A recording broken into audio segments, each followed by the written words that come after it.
Chapter 6. The Journey. Ojo had never traveled before, and so he only knew that the path down the mountainside led into the open Munchkin country, where large numbers of people dwelt. Scraps was quite new and not supposed to know anything of the Land of Oz, while the Glass Cat admitted she had never wandered very far away from the magician's house. There was only one path before them at the beginning, so they could not miss their way, and for a time they walked through the thick forest in silent thought, each one impressed with the importance of the adventure they had undertaken. Suddenly the Patchwork Girl laughed.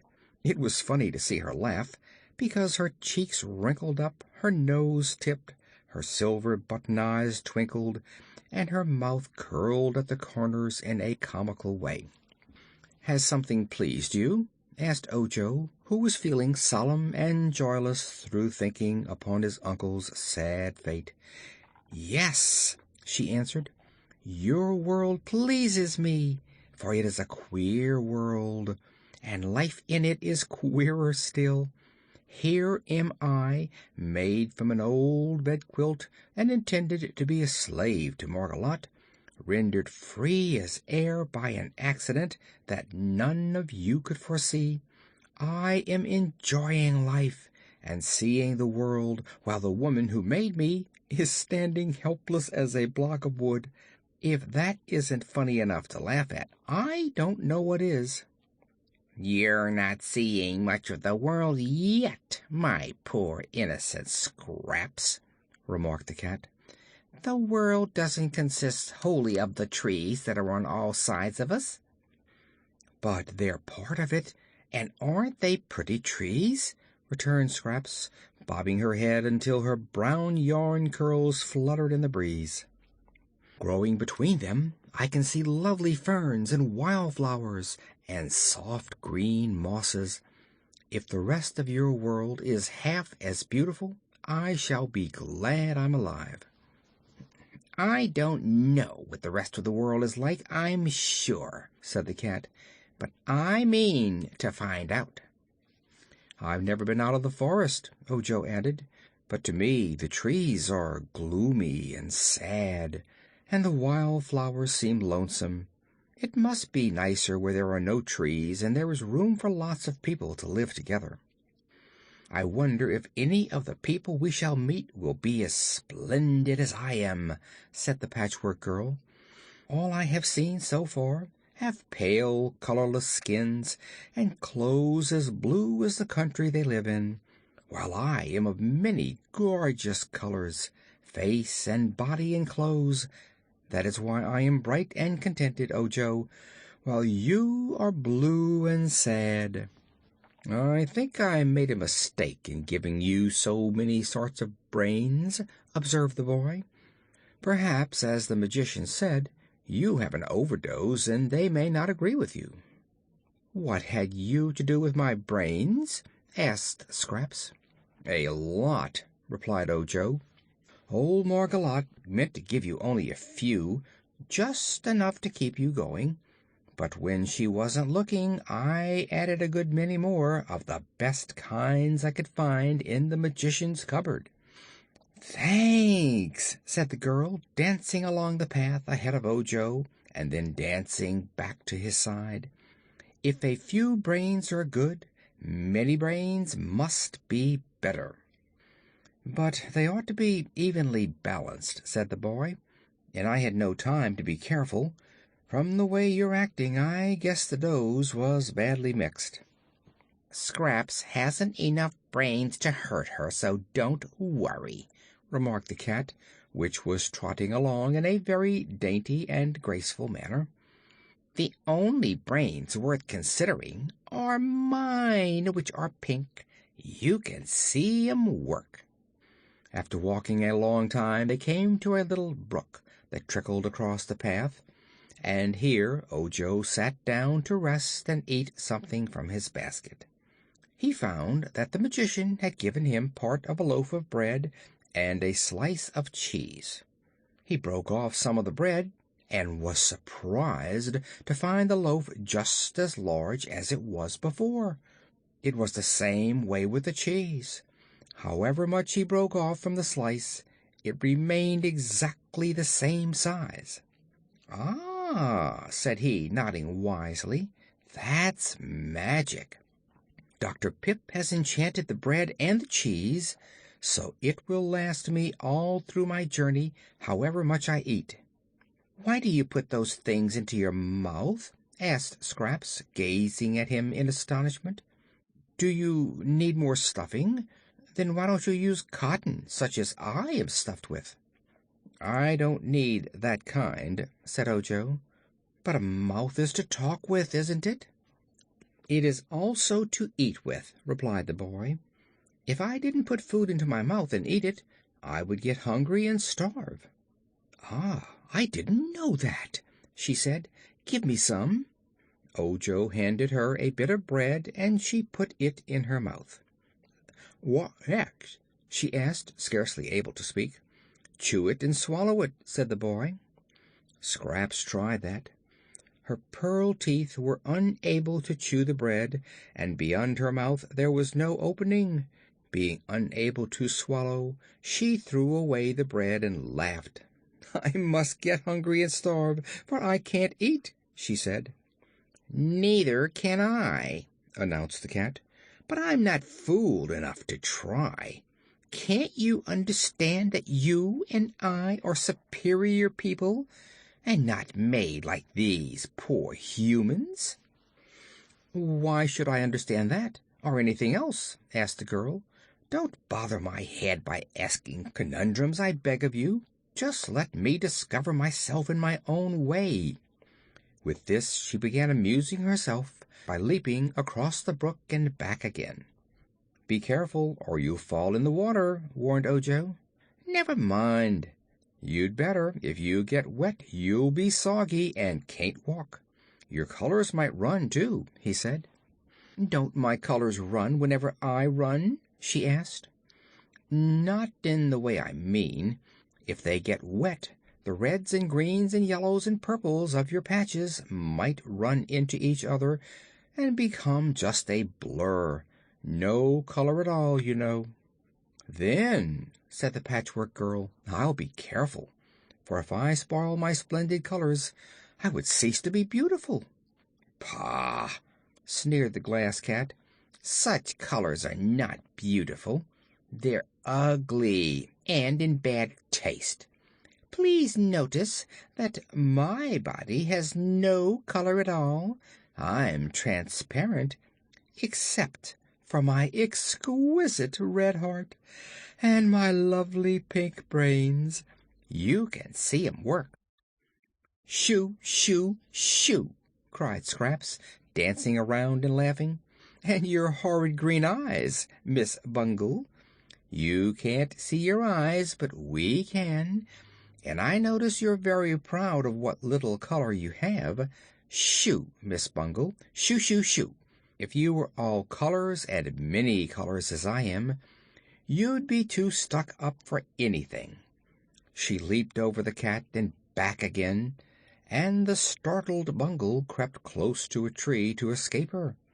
This made Scraps laugh more heartily than ever, and she said, "Whoop-de-doodle-doo! The cat has lost her shoe. Her tootsie's bare, but she don't care, so what's the odds to you?" "Dear me, Ojo," said the cat, "don't you think the creature is a little bit crazy?" "It may be," he answered, with a puzzled look. "If she continues her insults, I'll scratch off her suspender-button eyes," declared the cat. "Don't quarrel, please," pleaded the boy, rising to resume the journey. "Let us be good comrades and as happy and cheerful as possible, for we are likely to meet with plenty of trouble on our way." It was nearly sundown when they came to the edge of the forest and saw spread out before them a delightful landscape. There were broad blue fields stretching for miles over the valley, which was dotted everywhere with pretty blue domed houses, none of which, however, was very near to the place where they stood. Just at the point where the path left the forest stood a tiny house covered with leaves from the trees, and before this stood a Munchkin man with an axe in his hand. He seemed very much surprised when Ojo and Scraps and the Glass Cat came out of the woods, but as the Patchwork Girl approached nearer, he sat down upon a bench and laughed so hard that he could not speak for a long time. This man was a woodchopper, and lived all alone in the little house. He had bushy blue whiskers and merry blue eyes, and his blue clothes were quite old and worn. "Mercy me!" exclaimed the woodchopper, when at last he could stop laughing. "Who would think such a funny harlequin lived in the land of Oz? Where did you come from, Crazy Quilt?" "Do you mean me?" asked the Patchwork Girl. "Of course," he replied. "You misjudge my ancestry. I'm not a Crazy Quilt. I'm Patchwork," she said. "There's no difference," he replied, beginning to laugh again.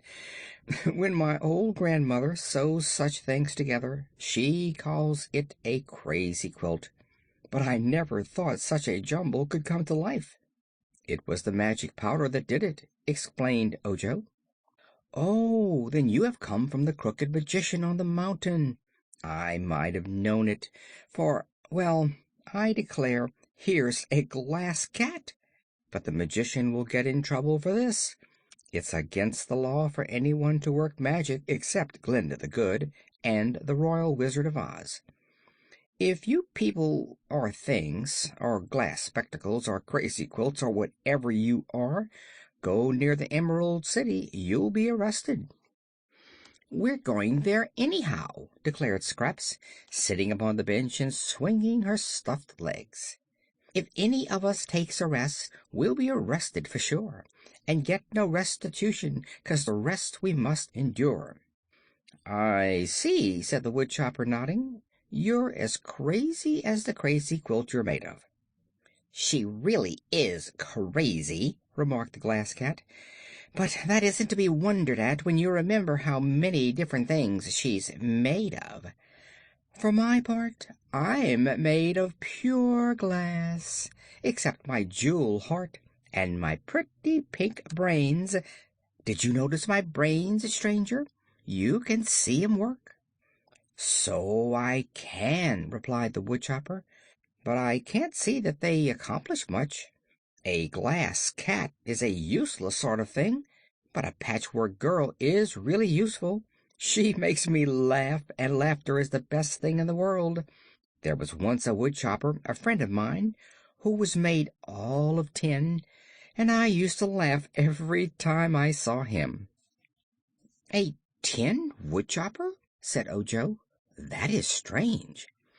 "My friend wasn't always tin," said the man, "but he was careless with his axe and used to chop himself very badly. Whenever he lost an arm or a leg, he had it replaced with tin, so after a while he was all tin." "And could he chop wood then?" asked the boy. "He could if he didn't rust his tin joints. But one day he met Dorothy in the forest and went with her to the Emerald City, where he made his fortune. He is now one of the favorites of Princess Ozma, and she has made him the Emperor of the Winkies, the country where all is yellow." "Who is Dorothy?" inquired the Patchwork Girl. "A little maid who used to live in Kansas, but is now a Princess of Oz. She's Ozma's best friend, they say, and lives with her in the royal palace." "Is Dorothy made of tin?" inquired Ojo. "Is she patchwork like me?" inquired Scraps. "No," said the man. "Dorothy is flesh, just as I am. I know of only one tin person, and that is Nick Chopper, the Tin Woodman, and there will never be but one Patchwork Girl, for any magician that sees you will refuse to make another one like you." "I suppose we shall see the Tin Woodman, for we are going to the country of the Winkies," said the boy. "What for?" asked the woodchopper. to get the left wing of a yellow butterfly." "It's a long journey," declared the man, "and you will go through lonely parts of Oz, and cross rivers, and traverse dark forests before you get there." "Suits me all right," said Scraps. "I'll get a chance to see the country." "You're crazy, girl. Better crawl into a rag bag and hide there, or give yourself to some little girl to play with. Those who travel are likely to meet trouble. That's why I stay at home." The woodchopper then invited them all to stay the night at his little hut, but they were anxious to get on, and so left him and continued along the path, which was broader now and more distinct. They expected to reach some other house before it grew dark, but the twilight was brief, and Ojo soon began to fear they had made a mistake in leaving the woodchopper. "I can scarcely see the path," he said at last. "Can you see it, Scraps?" "No," replied the Patchwork Girl, who was holding fast to the boy's arm so he could guide her. "I can see," declared the Glass Cat. "My eyes are better than yours, and my pink brains—" "Never mind your pink brains, please," said Ojo hastily. "Just run ahead and show us the way. Wait a minute, and I'll tie a string to you, for then you can lead us." He got a string from his pocket and tied it around the cat's neck, and after that the creature guided them along the path. They had proceeded in this way for about an hour when a twinkling blue light appeared ahead of them. "Good! There's a house at last!" cried Ojo. "When we reach it the good people will surely welcome us and give us a night's lodging." But however far they walked, the light seemed to get no nearer, so by and by the cat stopped short, saying, "I think the light is traveling too, and we shall never be able to catch up with it. But here is a house by the roadside, so why go farther?" "Where is the house, Bungle?" "Just here beside us, Scraps." Ojo was now able to see a small house near the pathway. It was dark and silent, but the boy was tired and wanted to rest, so he went up to the door and knocked. "Who is there?" cried a voice from within. "I am Ojo the Unlucky, and with me are Miss Scraps Patchwork and the Glass Cat," he replied. "What do you want?" asked the voice. "A place to sleep," said Ojo. "Come in, then, but don't make any noise, and you must go directly to bed," returned the voice. Ojo unlatched the door and entered. It was very dark inside, and he could see nothing at all. But the cat exclaimed, "Why, there's no one here!" "There must be," said the boy. "Someone spoke to me." "I can see everything in the room," replied the cat, "and no one is present but ourselves. But here are 3 beds, all made up, so we may as well go to sleep." "What is sleep?" inquired the Patchwork Girl. "It's what you do when you go to bed," said Ojo. "But why do you go to bed?" persisted the Patchwork Girl. "Here, here! You are making altogether too much noise!" cried the voice they had heard before.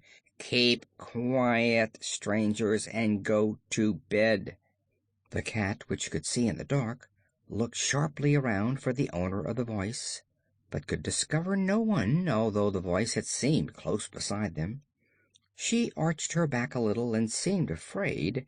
Then she whispered to Ojo, "Come," and led him to a bed. With his hands the boy felt of the bed and found it was big and soft, with feather pillows and plenty of blankets. So he took off his shoes and hat and crept into the bed. Then the cat led Scraps to another bed, and the Patchwork Girl was puzzled to know what to do with it.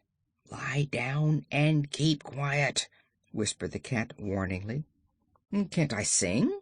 asked Scraps. "No." "Can't I whistle?" asked Scraps. "No." "Can't I dance till morning if I want to?" asked Scraps.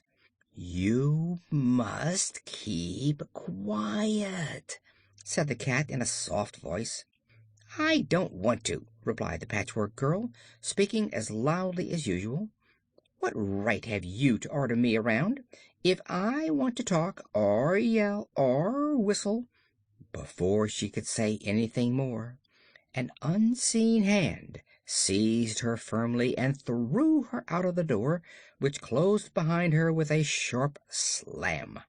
She found herself bumping and rolling in the road, and when she got up and tried to open the door of the house again, she found it locked. "What has happened to Scraps?" asked Ojo.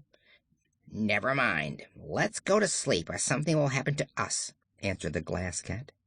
So Ojo snuggled down in his bed and fell asleep, and he was so tired that he never wakened until broad daylight. Chapter 7